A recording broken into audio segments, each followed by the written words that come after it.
ये मुझे भी ऐसा लगता है। उसके दो बहुत महत्वपूर्ण फैक्टर हैं कि टीडीपी और जेडीयू की तरफ से ऐसा कुछ भी नहीं होने वाला है, मतलब उनकी तरफ से सरकार को कोई खतरा नहीं है। उसका मैं एक ही एग्जाम्पल देता हूं जो मुझे बहुत ही मजबूत एग्जाम्पल लगता है। 75 वर्ष के हो गए हैं चंद्रबाबू नायडू, और 75 वर्ष में वो बहुत जबरदस्त संघर्ष किया है। पिछला 10 वर्ष तो उनके लिए बहुत ही खतरनाक संघर्ष के गुजरे हैं।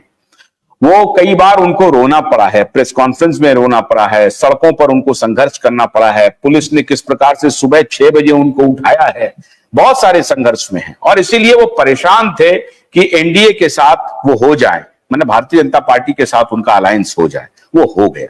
मुझे नहीं लगता है कि अब इस उम्र में बहुत सारे प्रयोग करने की स्थिति में चंद्रबाबू नायडू हैं, क्योंकि सेकंड लाइन लीडरशिप अभी टीडीपी में मुझे तत्काल तो नहीं दिख रहा है जो राष्ट्रीय स्तर पर है। अब उनको बिल्ड करने में भी वक्त लगेगा, उसके लिए भी उनको 5 साल चाहिए। और अगर वो 5 साल इसी प्रयोग में बिता दिए कि कभी यूपीए के साथ, मतलब कभी इंडिया अलायंस के साथ और कभी एनडीए के साथ, तो उनके लिए कठिनाई होगी, नंबर 1।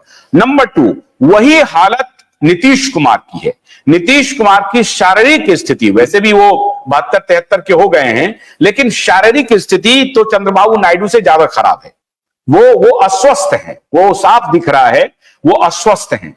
ऐसी अस्वस्थता की स्थिति में उनके पास भी कोई सेकंड रंग लीडर तैयार नहीं है जेडीयू में। और अभी जो जेडीयू के जितने सांसद जीत के आए हैं वो सिर्फ और सिर्फ मोदी के नाम पर जीत के आए हैं, क्योंकि नीतीश जी के खिलाफ बहुत सीवियर एंटी इनकम्बेंसी बिहार में थी।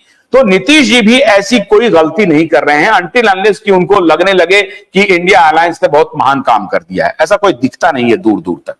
तो मुझे नहीं लगता है कि सरकार को कोई खतरा है अगले 5 साल तक। इसलिए ये जो स्पेकुलेशन है, यस, मैं आपके पास आ रहा हूं कुशवाहा जी, ये जो स्पेकुलेशन है कि महाराष्ट्र चुनाव की में अगर हार होती है, अभी तो होना है चुनाव, अगर हार होती है और हरियाणा में अगर हार होती है तो इसका फॉल आउट जो है केंद्र पर होगा।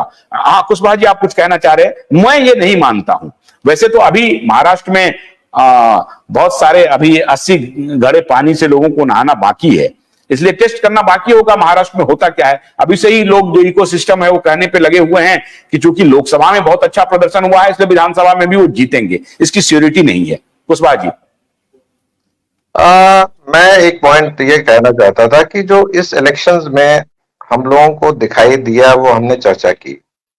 जो नहीं दिखाई दिया, जो इनविजिबल फैक्टर था, उसकी चर्चा नहीं हुई। इनविजिबल फैक्टर सबसे इंपॉर्टेंट है आज के जियो पॉलिटिक्स में। और ये आप जानते हैं आशुतोष जी कि ये जो अपोजिशन थी इलेक्शन से पहले तक, उसमें ऐसी कोई भी काबिलियत या ऐसी कुव्वत नहीं दिख रही थी कि एक चैलेंजर की तरह पेश आए।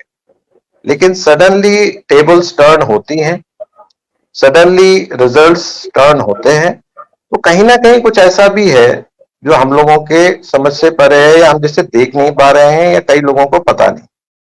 तो ये फैक्टर अभी डिसअपियर तो हो नहीं सकता। वो फैक्टर अगर अपने ऑब्जेक्टिव में पूरी तरह से कामयाब नहीं हुआ तो क्या वो चुपचाप बैठ जाएंगे? संभव नहीं है। तो इसका मतलब उनका प्रयास जारी रहेगा इस गवर्नमेंट को टॉपल करने का मिडवे में।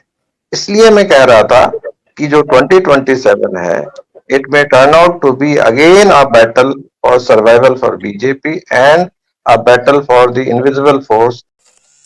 गन्ने की कड़ी बुनियाद, जिसे मराठी में खुडक्या और कुछ उत्तर भारत के क्षेत्रों में खुटकी भी कहा जाता है, उसे केवल भोलानाथ का 2-in-1 बैटरी ऑपरेटेड हार्वेस्टर कम ब्रश कटर आसानी से और बिना रुकावट के काट सकता है।